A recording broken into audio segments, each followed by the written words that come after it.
नमस्कार फ्रेंड्स, स्वागत है आपका भूषण आईटीआई की यूट्यूब चैनल के ऊपर। मैं शंकर सिंह, फिटर इंस्ट्रक्टर। आज हम इस वीडियो के अंदर फिटर ट्रेड के एक इम्पोर्टेंट उपकरण के बारे में डिस्कस करेंगे, जो है वर्नियर हाइट गेज। टॉपिक का नाम है vernier height gauge. Vernier height gauge है वो एक सूक्ष्म मापी यंत्र होता है। जिस प्रकार से मैंने आपको पहले वीडियो में बताए हैं माइक्रोमीटर के बारे में, वर्नियर कैलिपर के बारे में, उसी प्रकार से वर्नियर जो हाइट गेज है वो भी एक प्रकार का सूक्ष्म मापी यंत्र होता है। वर्नियर कैलिपर का प्रयोग है या माइक्रोमीटर का प्रयोग है वो जॉब को बाहर के माप लेने के लिए काम में लिया जाता है, या अंदरूनी माप लेने के लिए काम में लिया जाता है, या कोई गहराई के माप लेने के लिए काम में लिया जाता है। तो उनका प्रयोग है वो जॉब को मापने के लिए काम में लिया जाता है। लेकिन जो वर्नियर हाइट गेज है वो एक मापने वाला औजार नहीं है, यह एक मार्किंग करने वाला औजार होता है कि जॉब के ऊपर जब मार्किंग की जाती है तब वर्नियर हाइट गेज का प्रयोग किया जाता है। तो सबसे पहले आता है वर्नियर हाइट गेज का परिचय कि वर्नियर हाइट गेज क्या होता है। तो सरफेस गेज होता है जिसके द्वारा मार्किंग की जाती है।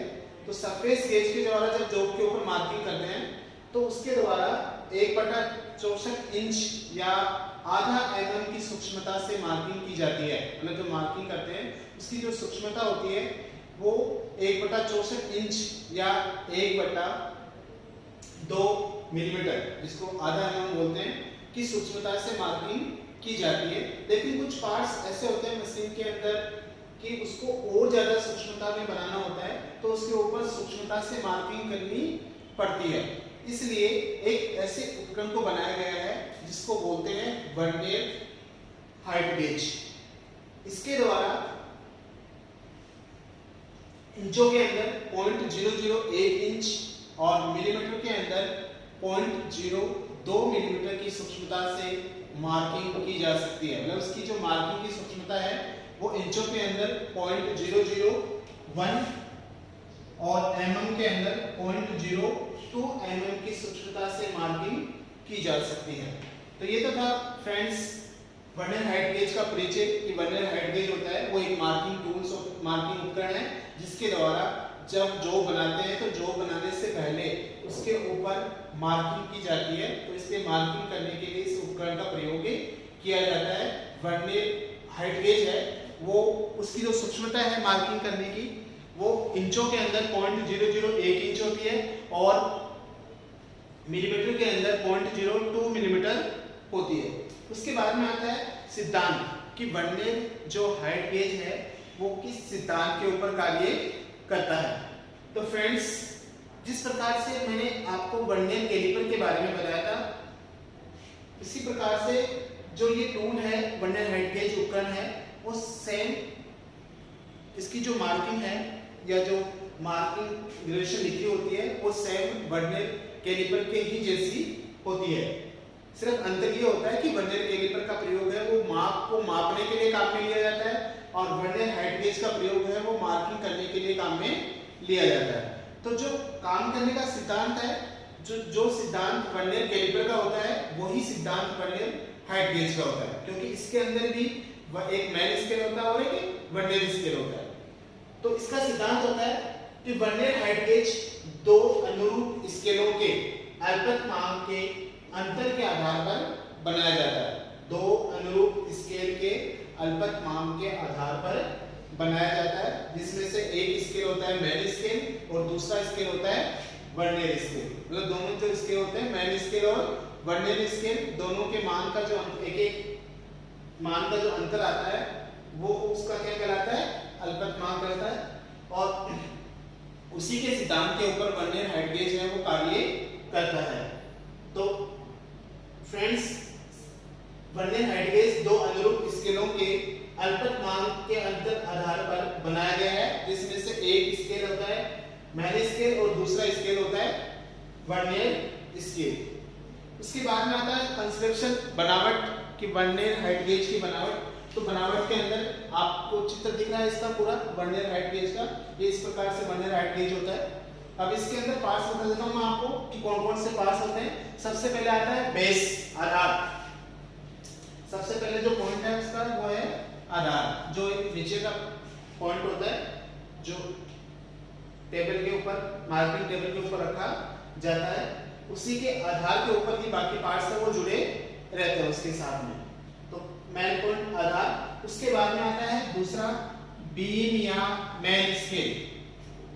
बीम या मेन स्केल, ये जो लंबी स्लाइड सी जो खड़ी है उसको बोलते हैं बीम या मेन स्केल। तो इस बीम के ऊपर ही मेन स्केल अंकित की होती है, इसलिए इसको मेन स्केल भी कहा जाता है। उसके बाद में रखा है अलग से स्लाइडिंग जा होता है। इसके बीच का जो ये भाग है ये इसको स्लाइडिंग जा कहते हैं। स्लाइडिंग जा इसलिए कहते हैं क्योंकि ये जो ये बीम है उसके ऊपर ये स्लाइडिंग भाग होता है, वो उसकी पूरी लंबाई के ऊपर आगे पीछे स्लाइड करता है। मतलब पूरी लंबाई, इतनी लंबाई में ये जो बीम होता है उस साइज के अनुसार, उसी के अनुसार ये जो स्लाइडिंग वाला भाग है वो पूरा उसके ऊपर आगे पीछे स्लाइड करता है। उसके बाद में रखा अलग से क्लैंप दे रखा है जो स्लाइडिंग जा के साथ में जुड़ा रहता है। इसी के साथ में स्क्राइबर जुड़ा होता है जो जॉब के ऊपर निशान लगाने के लिए काम में लिया जाता है। आगे का पॉइंट होता है इसका तीखा होता है, जो धातु होती है उसके ऊपर आसानी से अच्छी तरह से लाइन लगा सके उसके ऊपर। इसमें दो स्केल होती है, एक तो मैंने बताई थी उनको मेन स्केल और दूसरा होता है वर्नियर स्केल। एक तो होता है मेन स्केल और दूसरा होता है वर्नियर स्केल। इसके एक साइड के अंदर होता है लॉकिंग स्क्रू। इसमें दो लॉकिंग स्क्रू होते हैं जो जिस जगह के ऊपर मार्किंग को सेट करके माप के अनुसार स्लाइडिंग जार को सेट कर लिया जाता है और वहां पर उसको लॉक करने के लिए लॉकिंग स्क्रू का प्रयोग किया जाता है। और इसमें भी होता है एक फाइन एडजस्टिंग यूनिट जो माप को सूक्ष्मता में सेट करने के लिए काम में लिया जाता है। फाइन एडजस्टिंग यूनिट का जो कार्य होता है वो माप को सूक्ष्मता के अंदर सेट करने के लिए काम में ली जाती है। तो ये थी इसकी बनावट, कंस्ट्रक्शन, कि इसमें कौन कौन से पार्ट्स होते हैं, कौन कौन से भाग होते हैं। तो इसका जो मेन भाग है, एक आधार, दूसरा बीम या मेन स्केल, स्लाइडिंग जा, क्लैंप, स्ट्रेट स्क्राइबर। इसमें स्क्राइबर अलग अलग प्रकार के लगते हैं। एक तो स्ट्रेट स्क्राइबर भी लगता है वर्नियर हाइट गेज के अंदर और एक ऑफसेट भी लगता है, ऑफसेट स्क्राइबर भी लगता है। वर्नियर हाइट गेज के साथ में अधिकतर जो काम में लिया जाता है उसमें ऑफसेट स्क्राइबर ही काम में लिया जाता है। उसके अलावा स्ट्रेट स्क्राइबर भी काम में लिया जाता है उसके अंदर। वर्नियर स्केल, दो स्केल बताए थे मैंने, एक मेन स्केल होता है और एक वर्नियर स्केल होता है। उसके अलावा लॉकिंग स्क्रू होते हैं जो स्लाइडिंग जार को लॉक करने के लिए काम में लिया जाता है। और फाइन एडजस्टिंग यूनिट जो माप को सूक्ष्मता में एडजस्ट करने के लिए काम में लिया जाता है। उसके बाद में आता है इसका अल्पतमाप। वर्नियर हाइट गेज का अल्पतमाप होता है वो उसी प्रकार से ज्ञात किया जाता है जिस प्रकार से वर्नियर कैलिपर का किया जाता है। वर्नियर कैलिपर होता है उसके अंदर, क्योंकि इसकी जो स्केल और मेन स्केल, वर्नियर स्केल होती है वो सेम वर्नियर कैलिपर की जैसी ही होती है। माप लेने का तरीका भी वही होता है, सिर्फ इसमें ये होता है कि जो माप होती है वो मार्किंग करने के लिए काम में लेते हैं, उसमें जो माप होती है वो माप लेने के लिए काम में ली जाती है, जॉब को मापने के लिए काम में ली जाती है। बाकी जो रीडिंग लेने का तरीका होता है वो दोनों का सेम ही होता है इसके अंदर। तो अल्पतमाप के अंदर वर्नियर हाइट गेज का अल्पतमाप जैसे निकालते हैं कि अल्पतमाप होता है कि मेन स्केल के एक खाने का मान बट्टा वर्नियर स्केल के कुल खानों की संख्या। तो मेन स्केल के एक खाने का मान तो होता है 1 mm और वर्नियर स्केल की कुल खानों की संख्या होती है 50। तो 1/50 हो गए, जिसमें 0.02 मिलीमीटर वो आ गया उसका अल्पतमाप आ गया। तो इस प्रकार से main scale vernier height gauge का अल्पतमाप ज्ञात किया जाता है। अल्पतमाप ज्ञात करने का तरीका वैसे तो same to same vernier calliper जैसे ही होता है। उसके अलावा फ्रेंड्स मैं आपको अलग से बता दिया है कि मैन स्केल के एक खाने का मान और वर्नियर स्केल के कुल खानों की संख्या होती है उसके अंदर। तो मैन स्केल के एक खाने का मान 1 mm होता है और वर्नियर स्केल की कुल खानों की संख्या 50 दे रखी है उसके अंदर। तो इसका अल्पतमाप आ जाएगा 0.02 मिलीमीटर। तो ये तो था इसका अल्पतमाप। उसके बाद में आता है कि वर्नियर हाइट गेज दो प्रकार के होते हैं, एक तो fixed base vernier height gauge और दूसरा होता है adjustable vernier height gauge. Base मतलब इसका जो बेस होता है, एक में जो फिक्स होता है, ये स्लाइड जो बीम होती है वो बेस के साथ में फिक्स्ड जुड़ी रहती है, उसको बोलते हैं fixed base vernier height gauge. और एक में होता है कि इसमें जो अलग से लगी होती है बेस, जिसको स्क्रू के द्वारा जोड़ा जाता है, जो आवश्यकता अनुसार उसको खोला और बंद किया जा सकता है। उसके बाद में आता है कि वर्नियर हाइट गेज के द्वारा मार्किंग किस प्रकार से की जाती है, या ऐसे बोल सकते हैं कि वर्नियर हाइट गेज के द्वारा मार्किंग करने की विधि, किस प्रकार से उसको मार्किंग किया जाता है। तो सबसे पहले तो मार्किंग करने के लिए वर्नियर हाइट गेज से मार्किंग करने के लिए जिस टूल की आवश्यकता पड़ती है उसमें surface plate, vernier height gauge और एंगल प्लेट का प्रयोग किया जाता है।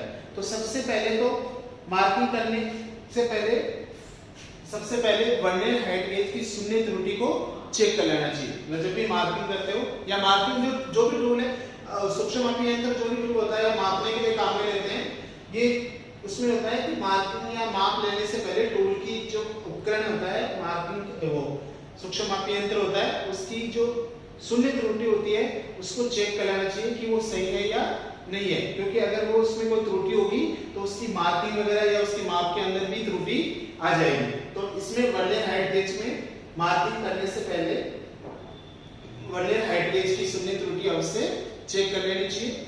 उसके बाद के अंदर जिसका प्रयोग करते हैं हम सरफेस प्लेट का, एंगल प्लेट का, उनको अच्छी तरह से साफ कर लेना चाहिए।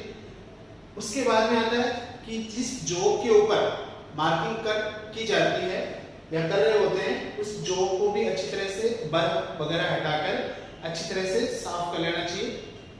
उसके बाद में चौथा जो पॉइंट है उसके अंदर होता है कि पार्ट्स के ऊपर जिस पे या जॉब के ऊपर जिस पर मार्किंग कर रहे हैं उसके ऊपर मार्किंग मीडिया लगा देनी चाहिए और उसको सरफेस प्लेट के ऊपर रखकर एंगल प्लेट का सहारा दिया जाता है। एंगल प्लेट होती है जो मार्किंग करते समय जॉब को सहारा देने के लिए काम में ली जाती है, कि जब वर्नियर हाइट गेज के द्वारा मार्किंग करते हैं तो स्क्राइबर के दबाव से वह जॉब है वो गिरे नहीं, टेढ़ा नहीं हो, मार्किंग सही तरीके से हो, इसलिए उसको पीछे की तरफ सहारा देने के लिए नीचे तो सरफेस प्लेट लगी होती है और पीछे की तरफ सहारा देने के लिए एंगल प्लेट का प्रयोग किया जाता है, जिससे मार्किंग है वो सही तरीके से की जा सकती है। तो सरफेस प्लेट के ऊपर जॉब को रखकर एंगल प्लेट का सहारा देकर उसके बाद में मार्किंग के अनुसार या माप के अनुसार वर्नियर हाइट गेज को खोला जाता है। वर्नियर हाइट गेज को खोल लिया जाता है और खोलने के बाद में उसको हल्का सा तिरछा करके उसके बाद में ही मार्किंग करनी चाहिए। तिरछा करने से क्या होगा कि जो मार्किंग की लाइन है वो सीधी आएगी, सही तरीके से उसके ऊपर निशान लग जाएगा।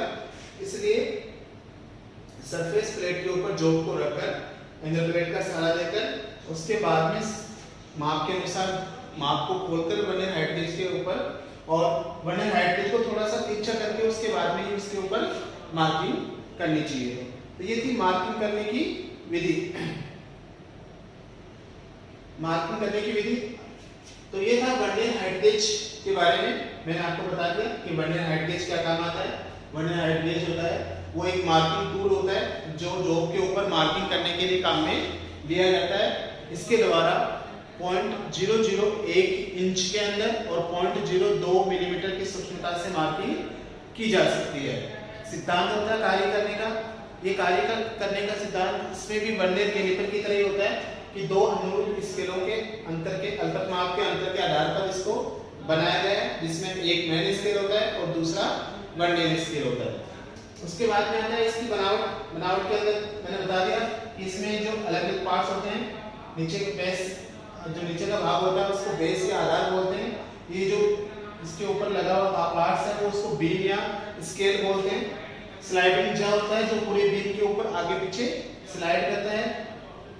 वर्नियर स्केल होता है, मेन स्केल होता है, स्क्राइब लगे होते हैं इसके अंदर। तो वर्नियर हाइट गेज के अंदर दो प्रकार के स्क्राइब लगते हैं, ऑफसेट स्क्राइब लगता है और स्ट्रेट स्क्राइब भी लगता है उसके अंदर। फाइन एडजस्टिंग यूनिट होता है, लोकिंग स्क्रू होता है।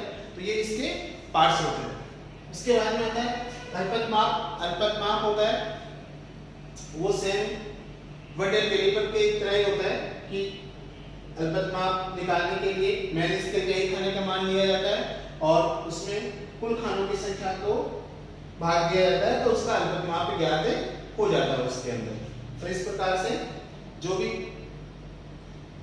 पार्ट्स है इसके वो अच्छी तरह से मैंने आपको समझा दिया है।